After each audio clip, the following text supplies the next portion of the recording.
Oh, I just realized I probably don't have my Columbia account anymore, so I'm going to be joining as an unnamed user. Okay. Scary stuff. Oh, you appear as Knut. Excellent. Yes, but not with my avatar and everything. That's okay. I guess. So I will just. You can keep it mute, which is fine because it's taking up to this recorded one. here. Okay, gotcha. So it just wants the slides.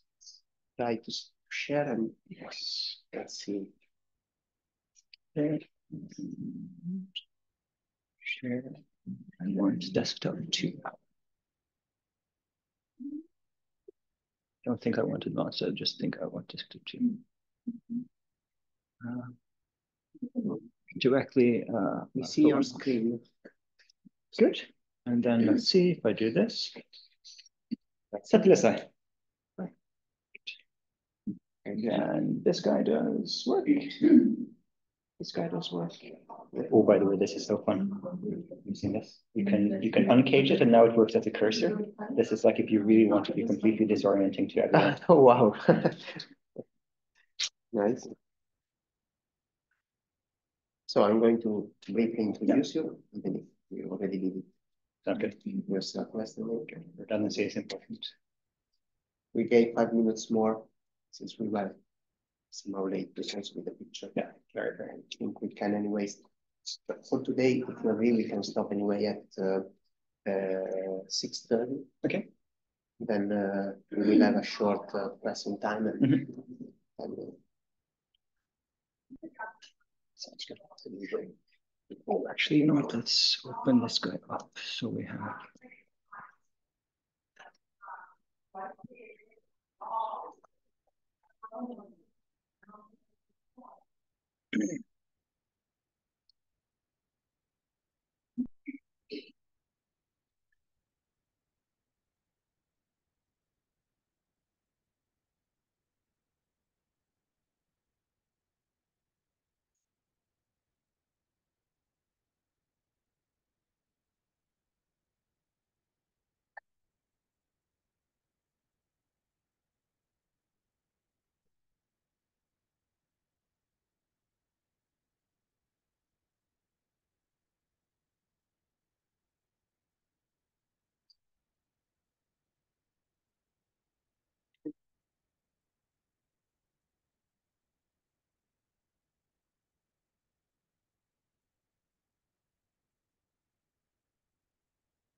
I don't know.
Does it give an indication when it runs out of battery or just waiting? This. Right. Okay, so here we go again. By the way, you are very good student, very diligent and kindly students. You got many sheets.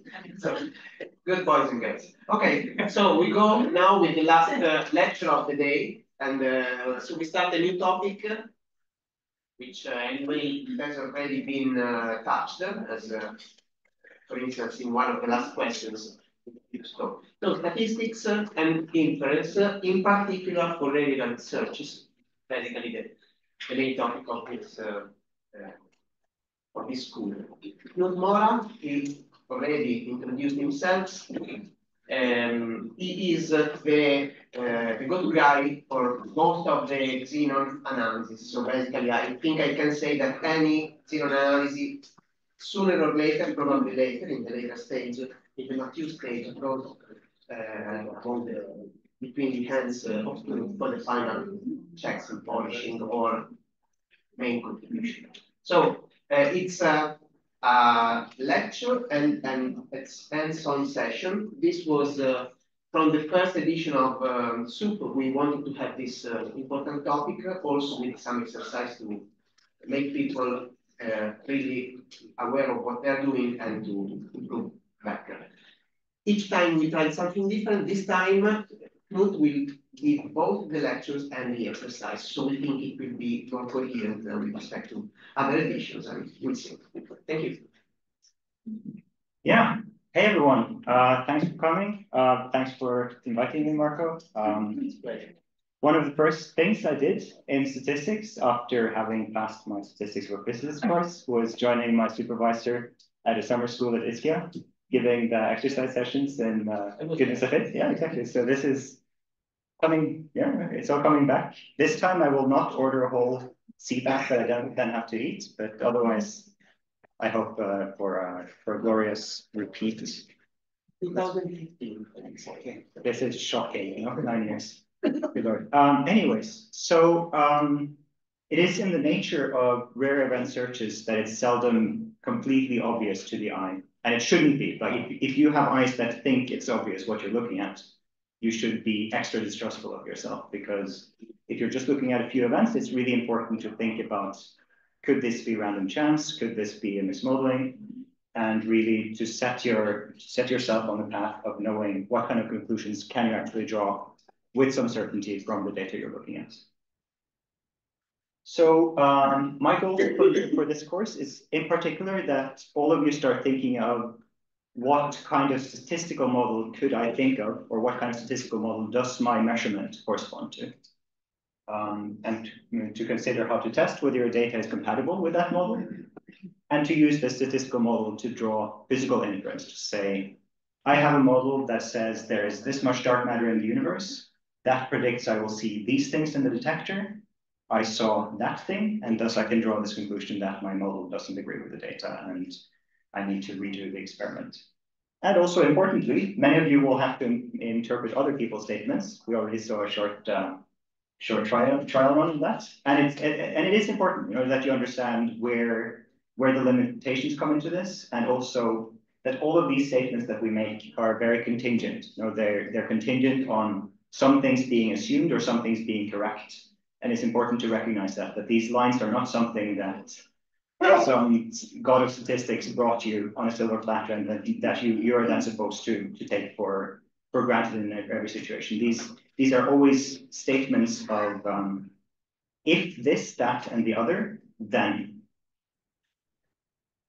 All right. Also structure of these sessions. We have three sessions total. I was hoping that we would take these hands-on sessions in little bits instead of one big one at the end. So you'll follow along and give have a try today, have a try tomorrow, have a try. Well, they'll become longer. I think we'll have most lecturing today, and then we'll try to have more and more of the exercise sessions as we go on. Some resources, if you're looking for book recommendations, I think both James and Glenn Cowan wrote good books about statistics, in particular if you're looking at it through a particle physics lens. If you're instead in a field that uses a lot more, in particular, Bayesian methods, then this book here is quite good. It's focusing on astronomy. I still like it. And of course, there's a wealth of resources about machine learning that I won't cover so much in these talks, but machine learning is quite related to statistics in that it also tries to, well, it's really focusing on the model building. It's trying to build a model for the data or build a model for the observables that you're getting it. Some notes on notation. I'll try to be consistent about this, but I'm sure I've made some mistakes. But anyways, I'll try to follow James's notation, where you have, in particular, expectation value and variance ease and expectation values for counting experiments just for convenience and because it's stuck in my brains. I'll always be using mu for that. And best fit parameters or points estimates are theta hat. Good. So first of all, this is not quite correct. Is there any way we can remove? Is there any way I can remove this extra little oops thing? Yeah. There we go. Super. So this is a half truth, but it's fully the truth when you consider what you're about to do. So when you measure something, whether it might not always be obvious that you're doing something that has randomness in it. If you're reading your watch, if you're checking some length on a ruler, you typically get out a number that seems very precise and is very precise. So it's not so important even to consider whether you have any uncertainties to it. However, if you're looking for smaller subtle effects, or if you really care about that extra millimeter, then you should think about what kind of sources of uncertainty are there. And we model uncertainty with randomness.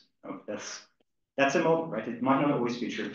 In some cases, that might mean that if you were able to tell, if you were able to measure much more clearly, like it's not intrinsic to the measurement, or it's intrinsic to the measurement process, but it's not necessarily intrinsic to the parameter you're measuring, right? So if you're measuring length and you use the calipers, you'll have smaller random variations, and you'll have different random variations than if you were looking at a ruler. However, in all cases, if you care about this, if you care about expressing your uncertainty and characterizing it, you'll need to make a statistical model for how your data came to be, and you need some methods for some conclusions. And so first of all, the sort of base level statistics you could do, oops, is this not working anymore? Is to just make an estimator. You know, to say, I want some parameter that is a measure of the parameter I want. So you could say, I want to say the length of my ruler, you know, my measured length of the ruler is my estimate for the true length of the ruler. You know, that's very simple, or other such, you know, you have the sample mean or the sample standard deviation. These are all very simple, what we call test statistics. They're functions of our data that give us a result that tells us something, ideally something more than the individual data points we put in. Like we wanted to somehow summarize or express the thing we're interested in from our data. So the important thing here will typically be to choose the function that gets you the most information from the data. Right? You could make functions that were almost not depending on the data at all, or depended on the data in such a way that didn't give you interesting information about the process. And also you want to understand the distribution of the test statistic, right? If you just have a number that came out of your experiment, that doesn't always help you, or that will never help you if you don't know how likely it was that that number came to be. So we have, for each random variable, it has some probability distribution. It has some probability to be in a certain point. If it's continuous, then it's going to be a continuous function. If it's discrete, you can put in delta functions here for each natural number and get a sum. But in both cases, it expresses, so this is how your model is expressed, right? Your model is expressed through having some function or some distribution that says how probable is it for my variable, for my random variable, which is either the measurement itself or some function of the random variables that is also a random variable. And that will give you then these probability distributions, or you will be in the business of making these probability distributions as you're going on. And one important useful thing is we often find it convenient to work with these guys in its cumulative, so you integrate this up from minus infinity to x. And this gives you then nice things that I'm sure when you had to do statistics in school, you had tables where you looked up the cumulative of the Gaussian distribution, etc. Is it better if I talk like this or like this? No preference? No? Okay. Good. These expectation values, right? If you compute an expectation value for some certain random variable, they have some algebra to it. These are what will then lead to, if you go through in a textbook, this is what will give you your rules for propagating uncertainties, which is that you have linearity for the expectation values. You can make functions of your expectation or functions of your random variables and have expectation values for those. And importantly, for particle physics, we have very, very, very often in our experiments, we have what are called events, right? We have single particles, we think, that interact with our detector and does something. And so because we believe in time invariance, we also believe that these events are typically, unless you have deteriorating electrodes or increasing accidental coincidence or temperature fluctuations, you believe that these are independent events and they're identically distributed, or at least we're going to model them as identically distributed. In which case you also have nice test statistics where you have expectation values for the sample variance that you can use. And in particular, in these cases, these are unbiased estimations. So you get out what you put in on average from these estimations. Typically, your models are more complex than just some Gaussian, but I'm going to go through a little zoo of them. So these are just some randomly chosen, not with any bias at all, distributions from some experiments. So you try to say, yeah, so these are the measurements here, right? So here you have the measurement here is, for example, that you saw 8 events in this bin, right? So you have a bin in energy and you say, I saw 8 events, and your model is, you should have seen 11, for example. While here you can have continuous distributions of several parameters. So in this case, these are projections down to 2 dimensions from 3 dimensions, but that's fine. But these are at the moment 2-dimensional distributions, right? That says that if you are an electronic recoil, for example, that we heard of from Julia, then you will like to be up here. If you're a WIMP or if you're a radiogenic event, then you will be distributed down here, for example. However, in many of these cases, it will still be very useful either for you to guide your thinking or to compose your full model, to know a few like basic building blocks of statistical models. So like the typical models that we think of when we do statistics courses. So for example, perhaps the most important of all, the one that governs our lives, the one that governs our significances, our funding, is the Poisson distribution. It's just how many events do you get if you sit there and count for a certain amount of time, or if you look for a certain number of events in the bin. It peaks at 0 if you have a very low background expectation. Otherwise, it has both a mode and a mean at its expectation value. And this variance is also mu, which we will see sometimes when people make goodness of fit tests. But the important thing is this one has quite a lot of variance. The variance of mu. This is how you also get the square root of mu for the counting. Yeah, and you will never get rid of it in front of your if you're in front of your unbind likelihood if you're searching for wins. Second of all, binomial or multinomial, you see it often if you're filling histograms or if you're trying to do some classification. And here you just have a set of probabilities and a number of tries, and they happen in different classes. I think in particular, yeah, classification is important here, and I think it would be useful if we could think more about if you have correlated binomials, if we can make a model for estimating acceptances in a better way than we're doing now. Uniform distributions, they look super boring, but they're super useful, which is that you can have some flat distribution between 0 or 1 or between any other random numbers. And as you will see, or as you've already encountered, it is very, very useful to have a standard interval in which to measure randomness. So this is what we're going to, This is what we're going to do in a lot of cases. We're going to transform our probability distribution into uniform distribution by doing this interval. Right? So your cumulative distribution will be uniformly distributed between 0 and 1 if you use that as the test statistic. Right? Because probability goes between 0 and 1. So if you integrate it up from minus infinity to plus infinity, you get to 1. And so you'll always be able to tell where you are if you have the standard ruler. Gaussians are super popular. They are a limiting distribution of a sum of almost any number. If you have a finite variance and a finite mean, and you start summing up these numbers, you will approach a Gaussian distribution as you add them up.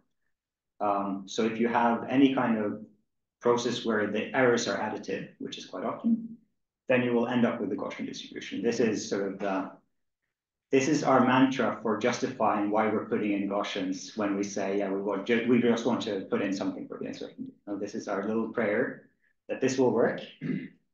This often works, but I think it's useful in particular for the Gaussian because this one is used for some diffusion, which is that sometimes people model diffusion of other things, right? Sometimes people model diffusion of, say, stock prices. And when you put in something that is an analytical distribution that goes up to plus infinity and minus infinity, that does mean that you're making an assumption about how your model looks like for very unlikely events. And you're probably not correct in those cases, right? Because probably in those cases, it wasn't a sum of 1,000 different small effects. It was probably one very large effect that messed up your measurement. And so we should be careful to only use these to the extent that we can trust them, or to the extent that we can throw them away. Chi-squareds are also very common. Probably also look them up in a table. The chi-square is the distribution of a sum of the square of Gaussian numbers, which means that you're looking for these if you're looking for goodness of fits, if you're looking for the deviations from your linear fit, or if you can even use it as your actual measurement of a linear fit. And I have a very cool card that lets me look up the chi-squared percentiles. I highly recommend everyone to get such a card. It's very useful and you'll impress all your friends. And finally, we can't, or in almost all cases, we can't do this, right? In almost all cases, we can't use these tiny, nice, analytical, efficiently implemented in programming functions. Instead, we have to look out for our own. We might have to, for example, do Monte Carlo simulations of how some track lengths in a calorimeter looks, and we'll get out some distributions, and we'll have to live with that as an estimate of our distribution, right? So in these cases, you can, to some extent, correct this. So you will end up with situations where you have finite bins here.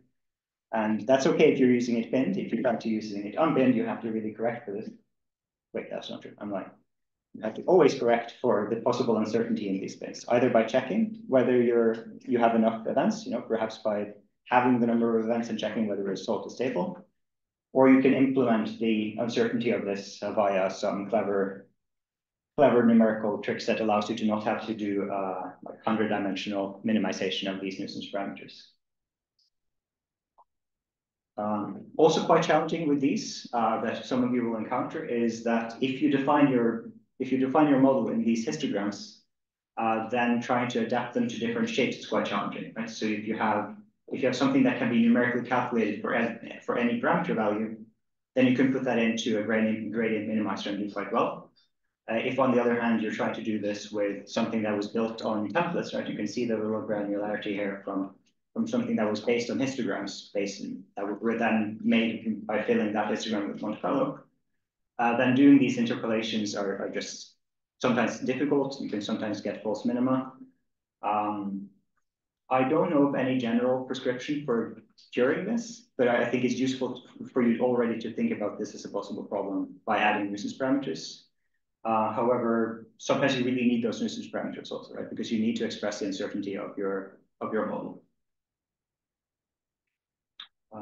Yeah, also as a technical aside, this means that it will be very useful in almost all cases to separate between those cases where your nuisance parameter is just a rate, which will just scale the model up and down, and those that change the shape of your model. And try to, if you can get away with it, try to limit those second cases.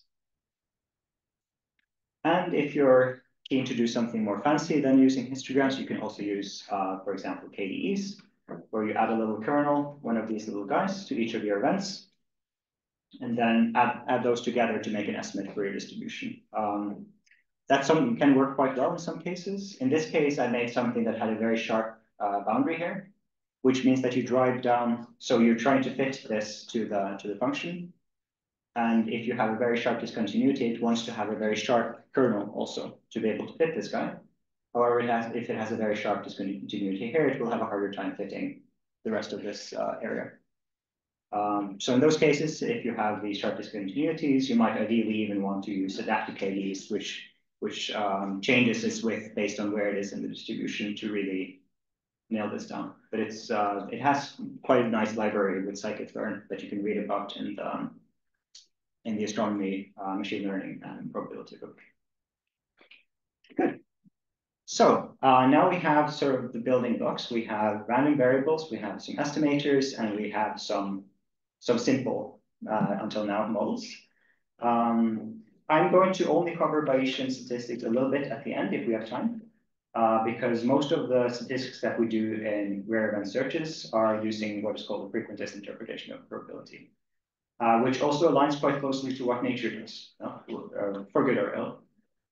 Which is that the frequentist interpretation is that if you have something that is in principle repeatable, it doesn't have to actually be repeated. But if something was in principle repeatable, then you ask what would be the distribution of this in principle repeatable event? What would be the fraction of times that something would happen for this in principle repeatable event? So we use the data as random, while you have some fixed truth underneath that generates this random data, which is again, it's some sort of very physics near way of thinking about probability, right? You have some atom that has some chance of decaying, and you think that probability of that decaying, that is constant with that atom, right? That doesn't change based on that happening or not. You just have something where you either got an event out or not. Yeah, and still now quite dominant in particle physics. If you go to, for example, cosmology, you will instead see almost only Bayesian methods. Good. So in frequentist statistics, the core concept is what is called hypothesis testing, where you have some random variable.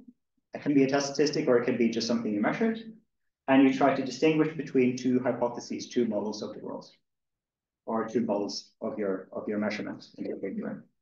And you get to choose here what are your accept and reject regions. And based on that, you have what is called alpha. This is the test size. And you have beta, which I can't remember if it has the name, but 1 minus beta is the power of your test. And so you go here. Typically, it goes the other way around. Typically, you say, I have a test statistic. I choose alpha. You don't find alpha after setting the threshold. And then you ask, what is my power based on alpha? So the power is the probability to be able to reject H0. And this is typically how you do, how we do science, is that we define a null hypothesis that we want to ideally disprove, or at least we want to test it, and we reject it with some fixed fraction of times. For dark matter error detection, I think almost all of us use alpha equals 0.1. In Atlas, etc., you have alpha equals 0.05. This is something, there's no deeper meaning behind that number. You could say that there's a deeper meaning in sort of conservativeness of the field, but in general, this is something you ask your advisor for. What is alpha? And then you try to define your test statistic so that you maximize the distinction between H0 and H1. And this is how this might look like, right? So you're trying to distinguish between these two, and you could try based on only X or based on only Y, but you'll have some overlap between the two if you're trying to distinguish between the circles and the filled circles. But you can also then find some function that optimizes the distinction between these two families of elements. And this is what you're doing here. And in the end, we get back to these uniform distributions. We try to formulate this distinction via what are called p-values. So since we have many different test statistics, we want to quantify them together in some uniform way. And the way we do that is to define the p-value as the probability for seeing something equally or more extreme than our observed value. Oops, we go back, not forward. Are they opposite around? Yes, they're opposite around. Okay. So this means you have to define a sense, right? You have to look at your hypothesis test and you have to say, are these too low to be seen well? Or are they okay even pointing down here? Roughly okay? Okay, good. You have to define a sense in which something is extreme or not, right? So you have to say, I think this is very unlike H0, but very like H1. And I think this is very like H0, right? So then you have a direction that is what is more extreme and what is less extreme. And so this is what this p-value says. The p-value is a test statistic that has this definition. So you're choosing your t-obs to be the direction of more extreme. You change the sign if it doesn't go the way you want.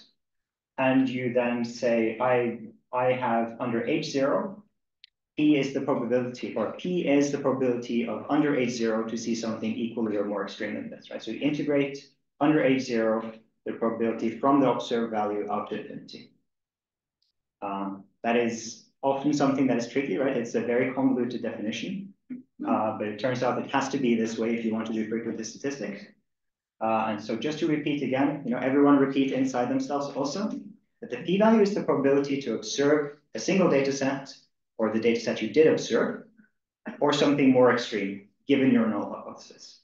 Right? So there's actually no alternate hypothesis here. Right? So to some extent, the p-value is just about the discrepancy between your data and your hypothesis.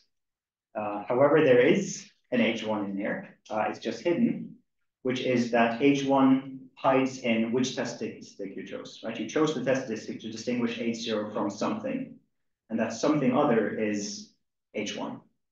But at least for the p-values, it doesn't directly depend on H1, and it's correct whether H1 is correct or not. In particular, we often define p-values in terms of what are called sigmas. This is someone who got a lot of sigmas in their publication, and we're very happy. And it's just the tail probability of the Gaussian distribution. So it's just a transformation between a value between 0 and 1 and a value between minus infinity and infinity. But it turns out that unless you have some very, very bright source, you're mostly looking at the numbers between 0 and 5. And then you get a good trip to Stockholm. Be wary, however, for these sigmas, that this is how we count sigmas for significance. However, people will all the time also count sigmas for residuals. And for those residuals, they just say, okay, so you have, so residuals are data minus model.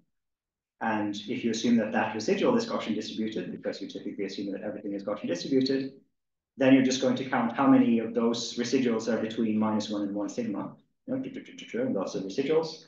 And if roughly a third of them are, or roughly 60% of them are within, then you say, that sounds roughly right. That's roughly what you would expect from a Gaussian distribution. But 60% is a two-sided probability inside that, inside -1 to 1 sigma. So just be careful. If you see someone talking about 5 sigma, they're almost certainly talking about this version.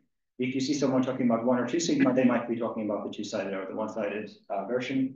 And so I think you should always just put the p-value in numbers also in your results so people can check and be certain that you got the right one.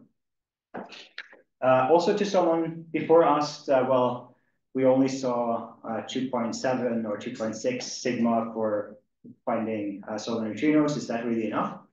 And there is this very nice paper by Louis about the fact that this sigma is just to some extent just a historical artifact, right? It's something where particle physicists felt that this was roughly the right number. Well, first of all, it was an integer, if we don't want something that isn't an integer. But roughly something that corresponds to fixing the fact that we're looking for many different signals, and so we'll see something. But we just want a sigma that says, okay, at the very least, what we saw was not a statistical fluctuation, not just a statistical fluctuation. It can still be systematic error, but we want a number that means that we're really quite certain that it's not a statistical fluctuation. And so he argued here that really this should be calibrated to what kind of physics you're looking for. And now you see, he has to mu some standard model process that hasn't been discovered. He sets it like 3 sigma or something. Single top 3 sigma, exactly. So these kind of more or less in line with standard model are around there, even for discovery is his argument.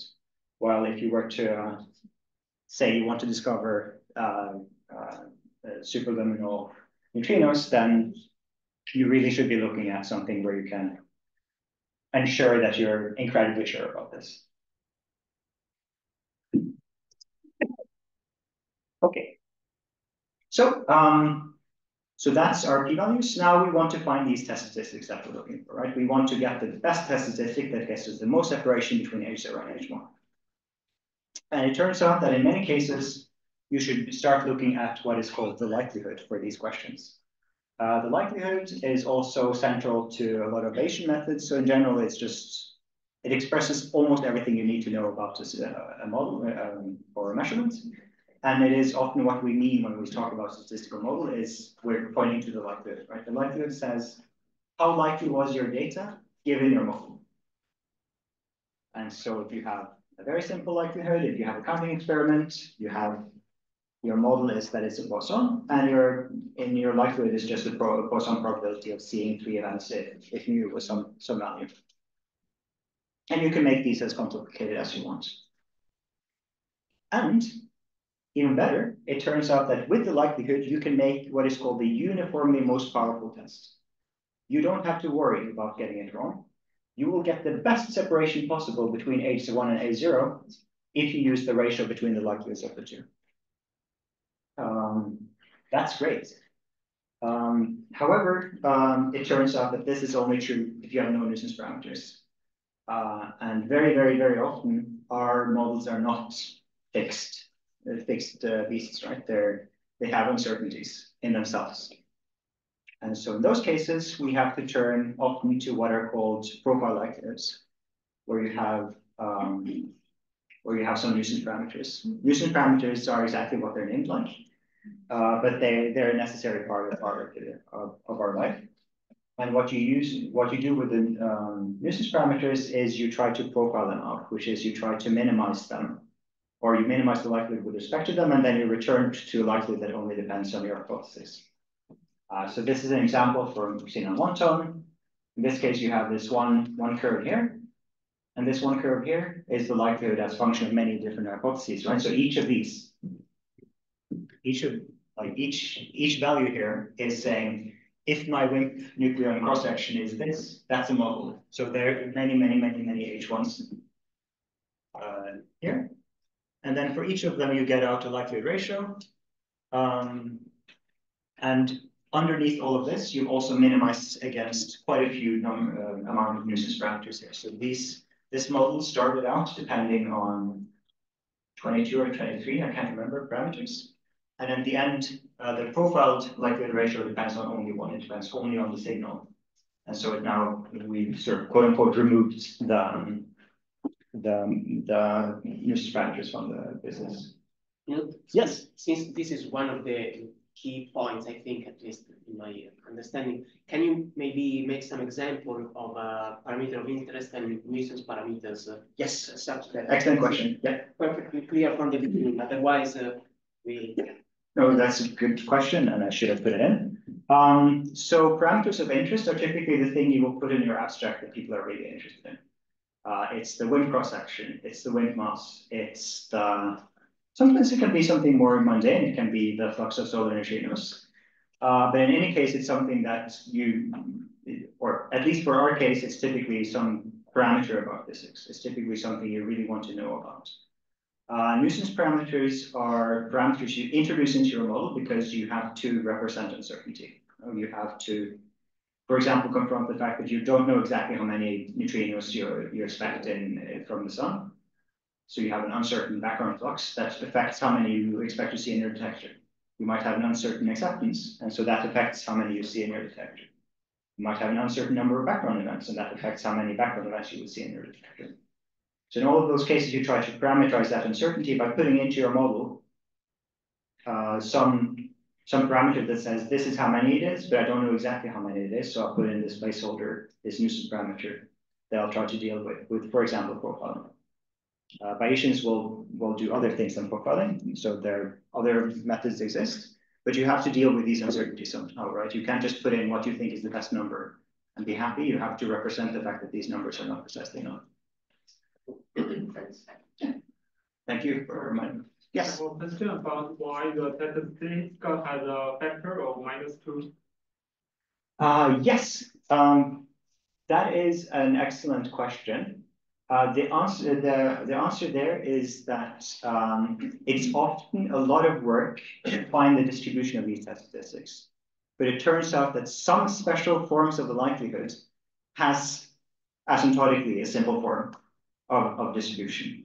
And in particular for likelihoods, if you put this number 2 in front there, we get back to, we'll discuss it more later, but you'll get back to a chi-square distribution with this -2 in front. If you don't have this -2 in front, it's still a good test statistic, but it's a test statistic where you have to do a little transformation of the distribution to get out what the distribution of this guy should be.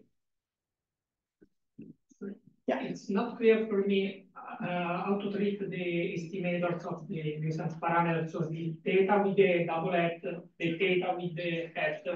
How you evaluate it? So profiling, but it's a multi-dimensional profiling. It's not clear the mathematical treatment. Yes, that's fair. In general, yes. Do we have Blackboard access? Not really, no. That's okay. So in general, just for the likelihood, so this is even the likelihood ratio. This is just the profile likelihood, right? So the profile likelihood is just to say, well, this is just the likelihood with minimized values, right? In this case, it's both the best fit signal and the best fit data.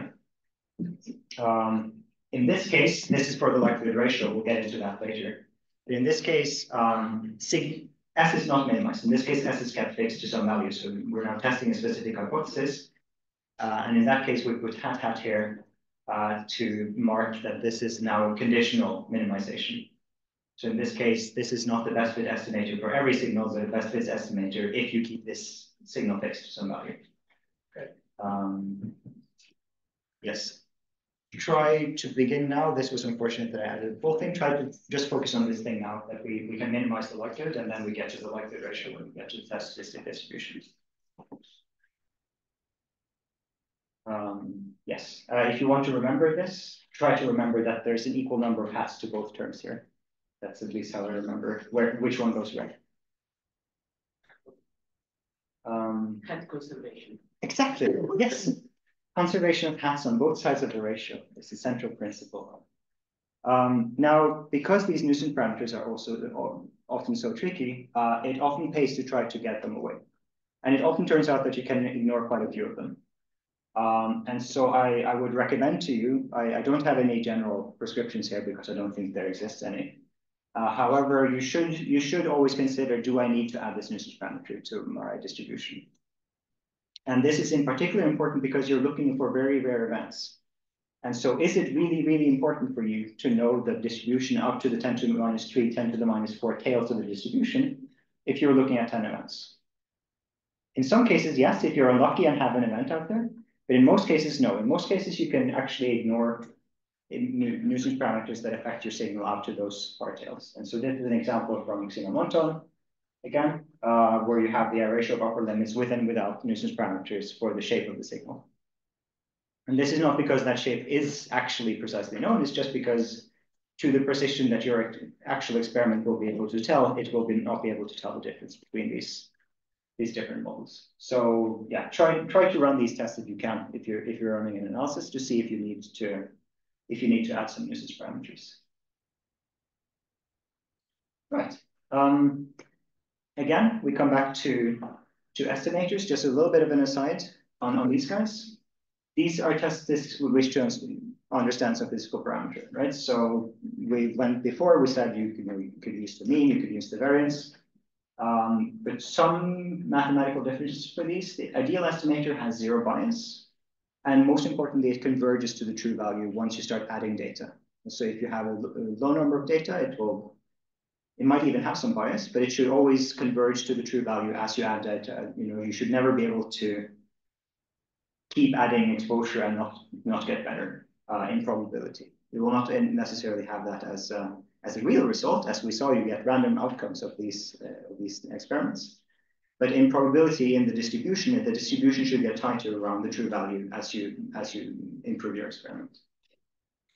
And in particular, a very important way of making these estimators is now what is called the maximum likelihood. So if you minimize your likelihood or minimize the likelihood with respect to all the parameters of the likelihood together, that is called then the maximum likelihood, and you will have these maximum likelihood estimators. And it turns out that these estimators here fulfill these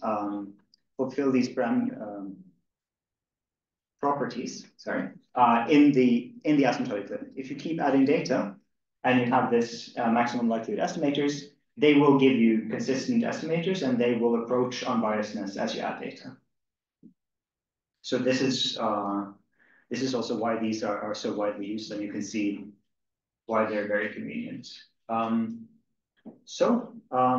We have now some sort of framework for thinking about what we can build our statistical model of. We have what are called likelihoods. We'll get into adding more and more nuisance parameters as we go along.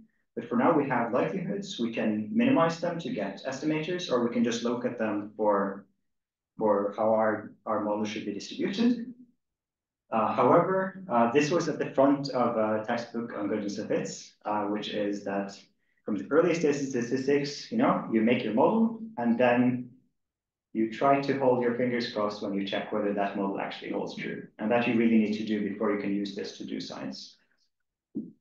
And so goodness of fit tests are crucially important to get valid results. And so the conclusions we draw from our data depends on our statistical model. How was it? Did we set until 6:30 or 6:30? Okay, yes. So the conclusions we draw from our data depend on the statistical model we make, right? We have a distribution from our data, but whether that distribution is true or not depends or determines whether the conclusions we draw are correct. So sometimes we have very strong physical arguments for why the distribution is correct. We can sometimes say, this should definitely be Poisson distributed if we're counting something. However, in other cases, we really should check if we're right. And unlike other hypothesis testing, these goodness of fit tests must consider every possible other alternative as a competitor to the model we test. And so this looks very similar to the p-value, right? So the p-value also has this property that it's in principle only dependent on the H0 and the data. Only in this case, for the goodness of fits, we don't have the guidance from H1 to tell us what test statistics should we use. And so instead, we have to either test, we either have to have an idea what kind of mismodeling can our data have, or sometimes we just have to say we want to use some general goodness of fit tests to see what kind of possible remnants could there be in our data. And also sometimes, unfortunately, the conclusion of a pale goodness of fit test, right, because these will have a fixed alpha, the conclusion will sometimes be you need to worry more. You don't get always a clear answer from these. You just have to accept that sometimes these will just be a problem. So One of the first clear examples of goodness of fit test that you will encounter probably already when you did line fits are the chi-square test, which again, because the chi-square distribution tells us how a distribution of Gaussian random numbers are distributed, you can use this if your errors are Gaussian distributed. So for example, if you're doing a line fit and you think your errors around the measurement is distributed like a Gaussian, you can then say, because my errors are distributed like a Gaussian, my residuals, my squared residuals will be distributed according to the chi-square test with the number of degrees of freedom equal to the number of data points in my data sample. And it turns out that this is useful in almost every time you test your data. So you will see chi-square distributions and chi-square tests pop up almost everywhere you're trying to find out if your data is working or not. In particular, also histograms with large enough accounts that they approach a Gaussian. And then if one or more parameters are fit, if you're doing a fit here to your model, then it turns out that the effective numbers of degrees of fit, right? Because in that case, you're not just having the variation here, you have to account for the fact that the fit itself will move according to as you fit. And if these parameters are uncorrelated, then you can actually just find the degrees of freedom of this by subtracting the number of parameters you fit from the total number of measurements. Another test that is very widely used, especially if you don't want to bin your data, are these ordering tests here, or no, they're not called ordering tests, but they're based on the empirical distribution function. So you find what is the fraction of events that are below a certain value of your test statistic, and you compare that to your predicted ideal case here with, for example, I think this is a Gaussian versus the empirical function. This is nice because you don't have a binning, and in particular also for the KS test, this is even distribution free, which is very nice, which is to say the distribution of your test statistic does not depend on your underlying model, which again means that you can consult tables or you can do very efficient computational checks of whether these two are in agreement. Other alternatives include your Kramer-von Mises test, which also is distribution free, I think. And Anderson-Darling is not. However, Anderson-Darling looks at the maximum square difference, I think, between the EDF and the CDF, so you get a much better weighting of the tails than Anderson-Darling, which just looks at the maximum difference between these two guys. And again, there's lots of more possible ways you could look at goodness of fits. This is a very cool one, I think, which is you can look at your data and random data from your model as two point clouds of charges, and then you're computing the static charge energy of the point cloud, and you're trying to see if you have the expected amount of sort of self energy from this point cloud or not. So this is at least very nice if you're working in high dimensions. It turns out to not be very powerful otherwise. And one caution, I've done this error, but it turns out that the likelihood itself is not a goodness of fit statistic. If you try to use it, it's this is very strong, but it's fatally flawed in the unbinned case. Don't use it. And lastly, many things we do to our data are goodness of fit tests to some extent. If you're doing cuts of the data, if you're saying, I think this event looks like a good event, quote unquote, which is something we often look for. That is a goodness of fit test, right? You're saying whether that event accords with what you expect from your model of the signal. And in some cases, you're not even doing that with an alternative, right? And if you had a model from the beginning of your experiment, then you could do that. You could say, I have an alternative, which is the background of this and this and this type. However, we almost all have, bad backgrounds that are also easily removed. If you say, well, it's very unlikely, say, that all of the photons hit together in this upper edge of the detector, that's almost certainly noise. You can remove that background completely with a cut without ever having to model that background. But it's useful, I think, to think of, or to at least recognize that these are also to some extent goodness of fit tests. These are asking, does this event accord to what I expect from my model of the signal? And yeah, and that allows you to only model what remains after removing the quote unquote obvious backgrounds. Yeah. And then we come to what I think is the most useful tool of our craft of statistics, which is that you can use computers to compute the distribution of what we want to find out of test statistic. So we've gone through now. We have this is the wrong way around. We've gone through now a couple of different test statistics that we now really would want to find the distribution of. Right? So we have some likelihoods, we have some p-values, we have some estimators, and we want to find the distribution of all of these guys. And what we almost always do, if we are not lucky enough to be able to find an explicit form for how they're distributed, is we turn to the computer, who is able to run many what are called toy experiments, which are you draw from a statistical model. Your statistical model, for example, says that you have a certain number of counts, you have a certain number of distribution in your parameters, and then you can compute the distribution of your test statistics based on that pseudo-random data, and use that to compute your p-values, to compute your results. And yeah, for anything more than the simpler cases, this is required. And so I would also advocate that you take a look at a few of these SoIMC data sets, because they're quite educational in the sense that they help you recognize how hard it is to see whims. In this case, these events here were flagged by the likelihood as being the most swing-like, but there's no whims here. So this is one of these toy data sets from Xeno1ton. In this other one, we correctly flagged one whim event, but mostly we flagged background events. And this wasn't, as you see here, the p-value is 0.2, so it's not very a big upward fluctuation. In other cases, you can dream of a big upward fluctuation, a big discovery of dark matter. But in this case, also, you're really only flagging 2 dark matter events. Really, this is mostly electronic recoil events that are making up your distribution. Yeah, so have a look at these. And for this first exercise, what I was hoping we could do was to look at some of these SoIMC methods. Right? So first of all, a couple of preliminaries where you look through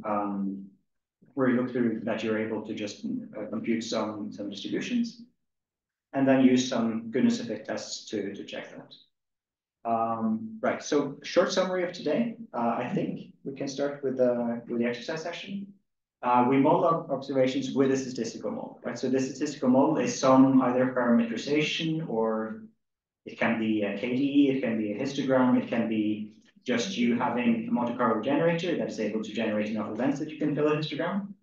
But in any case, you have been able to say something about, this is how I think my measurements should be generated, or this is how my measurements should be distributed.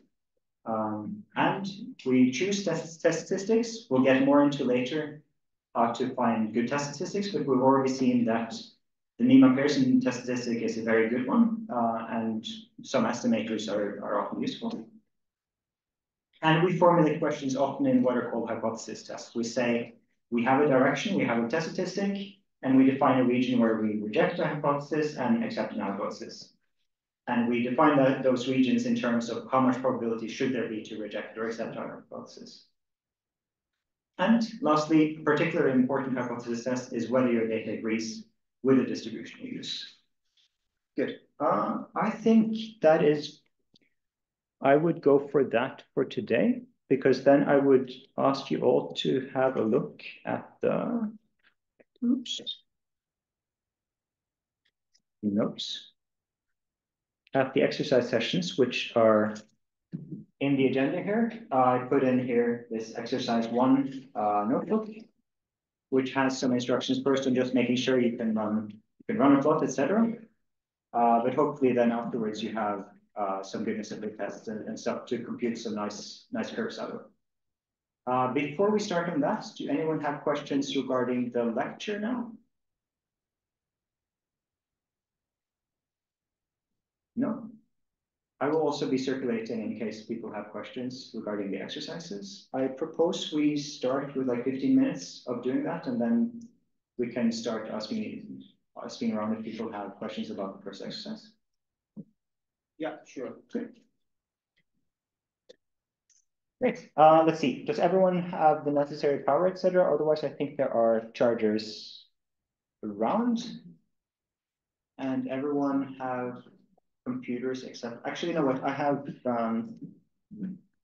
a guest computer here for you, so you can use that. Okay, from my side, very naive recommendation.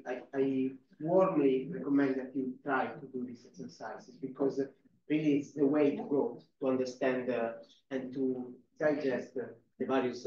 Right. So this in general, yes, there is a lot of craft to this, I would say. Not in that it's very, very complicated, but just that you should ideally become accustomed to thinking about it in this way, and in particular, you should be accustomed to just making a little TOMC to check a problem.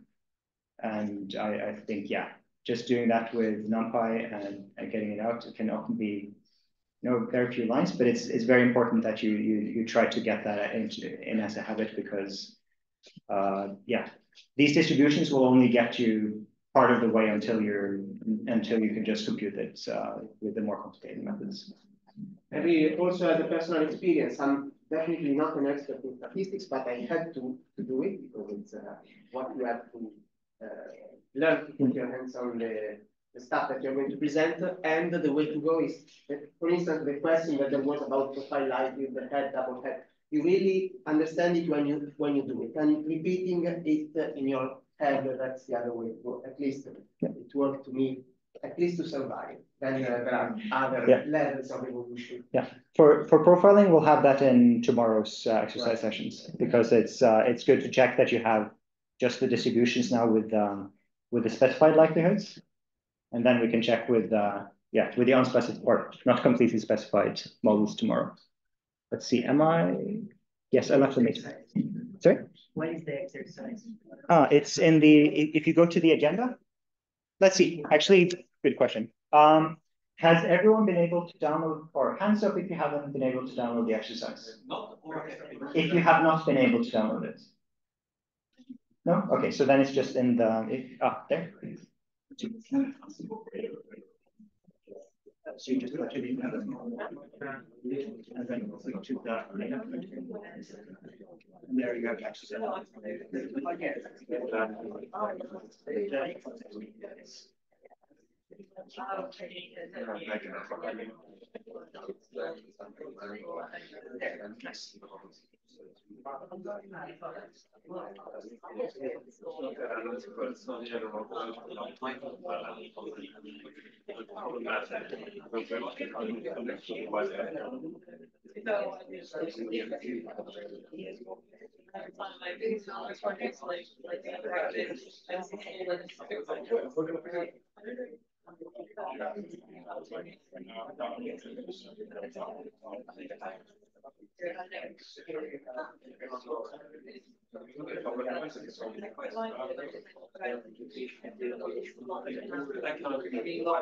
Yeah, and you could do sections and also. But you need the exercise, right? Yeah. Actually, like, I can do like that's it.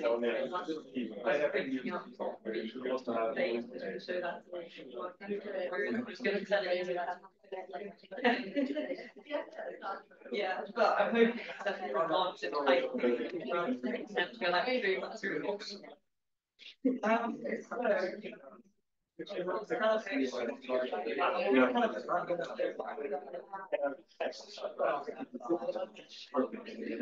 oh, fact, no, I'm working on something. Basically work out how much data stuff. This is a bad one. It went wrong, so yes. On other plots it does. It's not like it's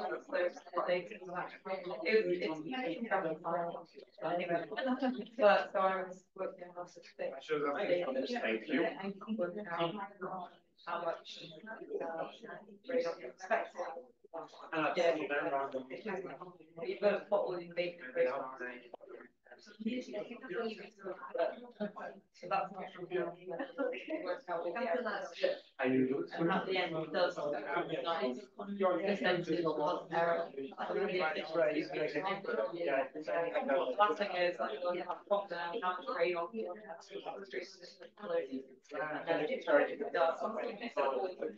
I can be more data this to make double make sure like I've got two calibrations, one went wrong, one was fine. The one that was fine fits the intensity. The one that went wrong doesn't. It's like I need data to really say that this actually works.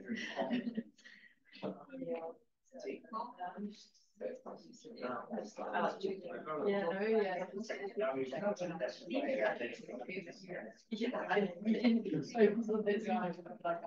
Exactly. Just do like especially for checking as well. Like, you just like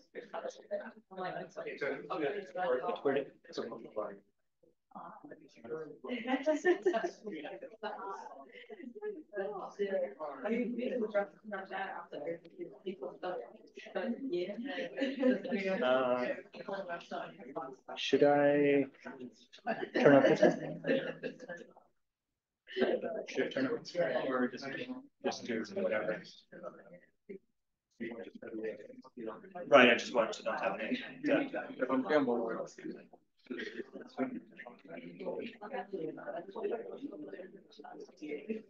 Yeah.